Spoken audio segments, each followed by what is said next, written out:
I want to show you something. This letter is from 1919. It was written by a man named John Wallace Wyles, my great-great-uncle, just as he was discharged from the British Indian Army at the end of World War I. And until I found this in the bottom of a suitcase full of family history from Adelaide, I knew nothing about this person. We've got a name, we've got a date of birth, but there's no voice, no face, no story. This has changed things massively. I'm Pete, I'm a filmmaker, and a while back I packed a suitcase full of my family's history and brought it all the way from Adelaide, Australia, back to where I am in the UK.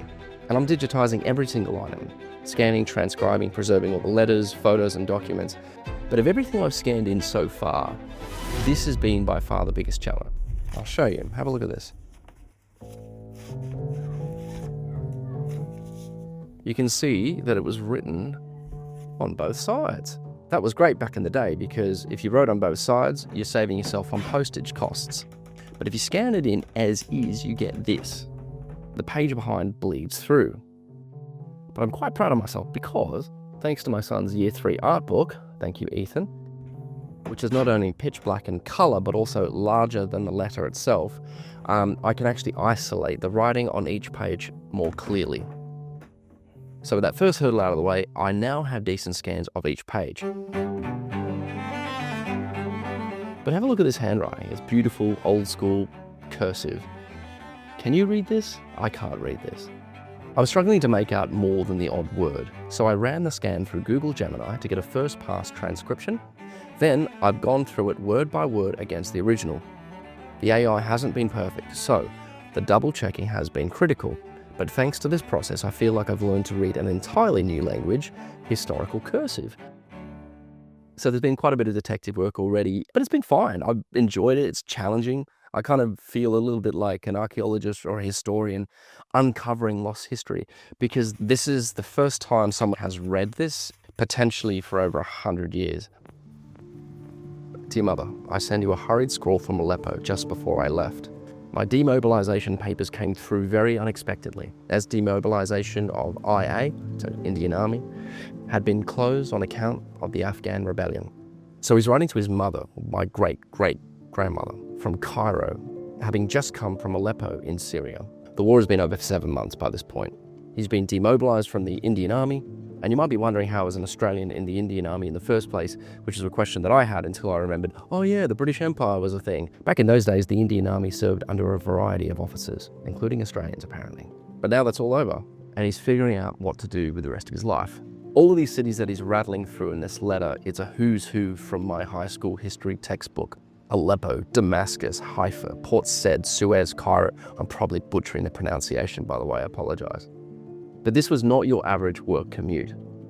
Half of those cities were enemy territory only years before. Aleppo, for instance, was the site of the last battle between the Ottoman Empire and the British in 1918. The place was an absolute war zone. And at the time of his writing, war had actually broken out again in the region, except this time it was the Turkish War of Independence. And Wallace is just in the middle of this entire post-war Middle East region in flux. Not that he seems to be too bothered by any of that. In fact, he sounds pretty modern in some of this. He's stressed about money, the pay department has got his account into a nasty mess, and he's also networking, so he's mentioning companies like Westinghouse and the Tata Company in Bombay to see if he can connect with these companies. He's also weighing up whether to go back to Australia. He literally writes that Australia is not the place at present for the engineer. And as an Australian who also moved overseas to further their careers, I feel you, mate. But then there's this really nice passage. I'm awfully sorry in most ways to chuck up the army now that I have gotten in the groove and been, so to speak, admitted into the cast. I felt that I'd become one amongst them and was admitted unreservedly into the Holy of Holies. So he's talking about the Indian Army, notoriously closed to outsiders and temporary men. And Wallace felt he made it in.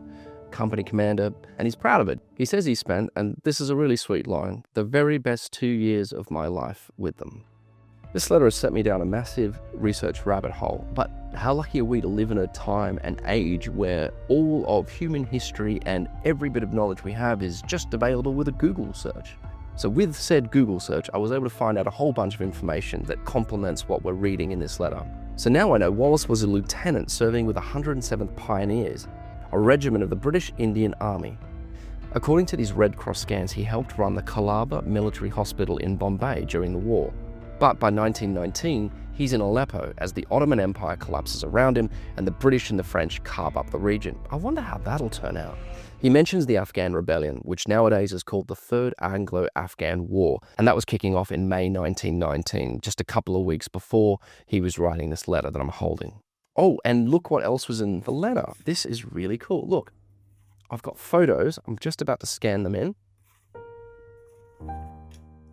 These two photos were taken in the same location, Wallace's bungalow in Bombay.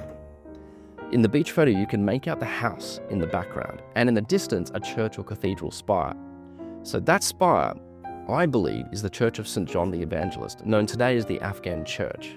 And it's the only thing still standing from this scene. I've looked and I haven't been able to find anything online even remotely close to this position from that time, which makes these two photos a historic treasure already. Something else that strikes me about this letter is the warmth that he has towards his mother, who he's writing to. He's been planning to bring her back a silk cloak from Aleppo. Not exactly something you could pick up in Adelaide back then, but left in such a rush that he never got the chance. He looks in Cairo instead, but the prices there put him off. Cairo, he writes, is the biggest swindle in God's earth. And I can personally attest that Cairo remains a huge swindle for tourists. And then near the end of the letter, there's this. I feel a 10 times better man as a man after my army career. It does bring the best out. It has given me chances to develop as I never could have otherwise, particularly in the 107th Pioneers.